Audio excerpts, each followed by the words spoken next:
الحمدللہ رب العالمین والصلاة والسلام علی خاتم النبیین اما بعد فاعوذ باللہ من الشیطان الرجیم بسم اللہ الرحمن الرحیم. پڑھیے الصلاة والسلام علیک یا رسول اللہ وعلی آلک واصحابک یا حبیب اللہ. الصلاۃ والسلام علیک یا نبی اللہ وعلی آلک واصحابک یا نور اللہ. درود پاک پڑھنے کے بے شمار فضائل و برکات ہیں. کعبے کے بدر الدجا، طیبہ کے شمس الضحیٰ صلی اللہ تعالی علیہ وسلم کا فرمان عالی شان ہے، من صلی علیہ صلاۃ واحدۃ صلی اللہ علیہ عشرہ. میرے آقا فرماتے ہیں کہ جس نے مجھ پر ایک بار درود پاک پڑھا، اللہ کریم اس پر اپنی 10 رحمتیں نازل فرماتا ہے. ومن صلی علیہ عشرن صلی اللہ علیہ مئۃ، جو مجھ پر 10 بار درود پاک پڑھے، اللہ کریم اس پر 100 رحمتیں نازل فرماتا ہے. ومن صلی علیہ مئۃ صلی اللہ علیہ الفا، جو مجھ پر 100 بار درود پاک پڑھے، اللہ 1000 رحمتیں نازل فرماتا. جو پروفیشنل انجینئرز بیٹھے ہیں، آپ کا بھی کیلکولیشن میں مائنڈ بہت چلتا ہے، بہت ساری چیزوں کو کیلکولیٹ کرتے ہیں. بزنس کمیونٹی کے لوگ تو کرتے ہی حساب کتاب ہیں. تو اب ذرا سوچیں، ایک درود پر 10 رحمتیں، 10 درود پر 100 رحمتیں، 100 درود پر 1000 رحمتیں. کیا شاندار فارمولہ ہے کہ میں اور آپ اگر چاہتے ہیں کہ صبح و شام مجھ پر رحمت الہی برستی رہے. اتنے ڈیفیکلٹ ٹائم سے ہم گزر رہے ہیں کہ آج حالات ایسے ہو گئے ہیں کہ لوگ گھر سے نکلتے ہیں تو یہ خیریت کی فکر ہوتی ہے کہ خیر سے واپس آئیں، ہم بھی خیر سے آئیں، پیچھے گھر والے بھی خیر سے رہیں. اب جب گھر آ جائیں تو پیچھے کاروبار خیر سے رہے. ٹریول پر جاتے ہیں تو اپنے کاروبار، اپنے گھر بار، اپنے سٹاک، تمام چیزوں کی فکر رہتی ہے کسی نہ کسی مائنڈ میں. تو اب ذرا سوچیں کہ اگر مجھ پر اللہ کی رحمتیں برستی رہیں، میرے کاروبار پر، میری فیملی پر، میری ذات پر، تو انشاءاللہ بہت ساری مصیبتیں جو آنے والی ہوں گی وہ بھی ٹل جائیں گی. تو this is the way to protect yourself. یہ شاندار طریقہ ہے کہ اپنے آپ کو، اپنی فیملی کو، اپنے کاروبار کو، اپنی تمام چیزوں کو اگر سیکیور کرنا ہے، سیف کرنا ہے، تو درود پاک پڑھتا رہوں، رحمتیں برستی رہیں. اور جس پر اللہ کی رحمت برسے گی اس پر مصیبت کیسے آئے گی؟ ٹھیک ہے نا. اچھا، پھر نبی پاک کا جو یہاں تک حدیث تو ایک بہت خوبصورت کیلکولیشن ہے، مگر اس حدیث کا جو اگلا پارٹ ہے نا، ومن صلی علیہ الفا، جس نے مجھ پر 1000 بار درود پاک پڑھا، زحمت کتفہ کتفی علی باب الجنہ، آقا فرماتے ہیں جنت کے دروازے پر اس کا کاندھا میرے کاندھے سے چھو رہا ہوگا.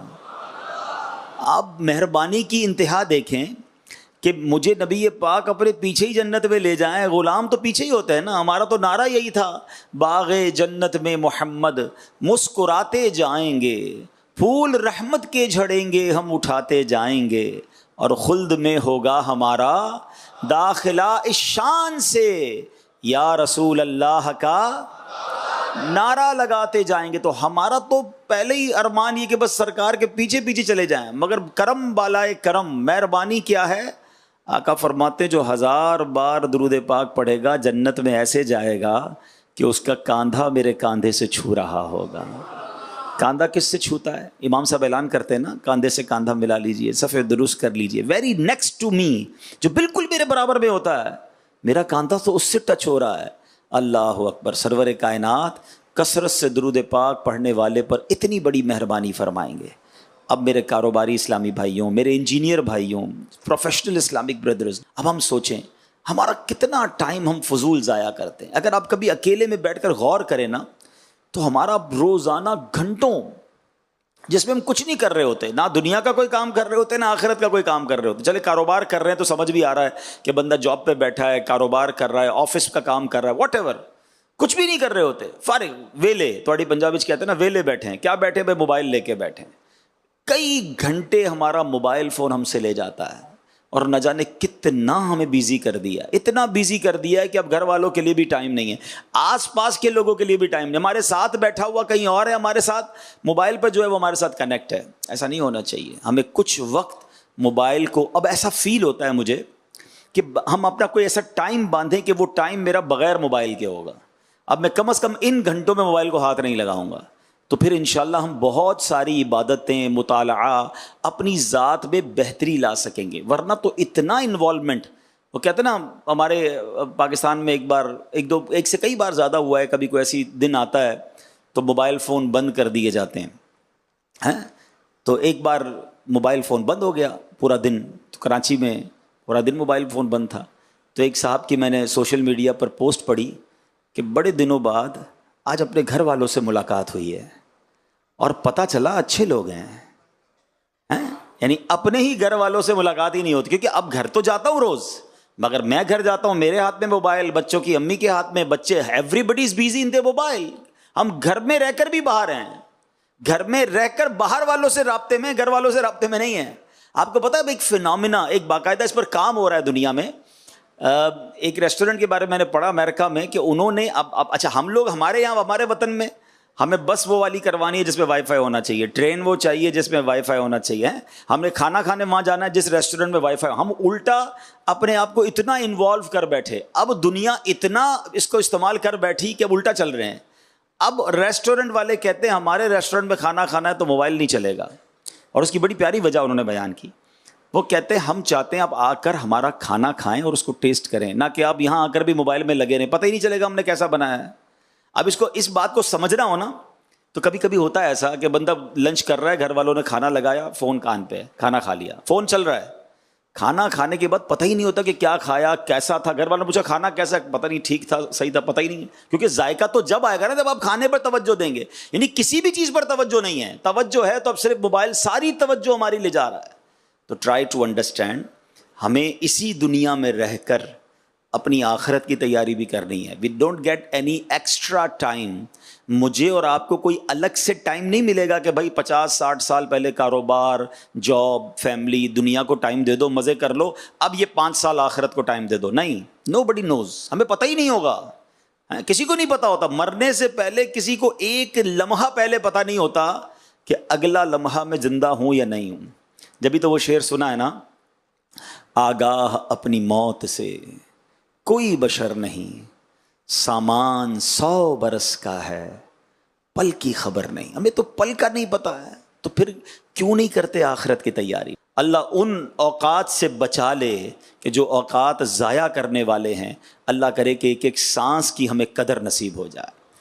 لوگ ٹائم مینجمنٹ پر بڑی بات کرتے ہیں، بزنس مین بھی بیٹھے ہیں، پروفیشنلز، انجینئرز مجھے سن رہے ہیں. میں ایک بہت نبی پاک علیہ الصلوۃ والسلام کی لائف، اللہ اکبر، ٹائم مینجمنٹ کا جو اسلام درس دیتا ہے نا، میں کہتا ہوں کائنات میں کوئی ریلیجن، یعنی اسلام تو پریکٹیکلی ٹائم مینجمنٹ کا درس دے رہا ہوتا ہے.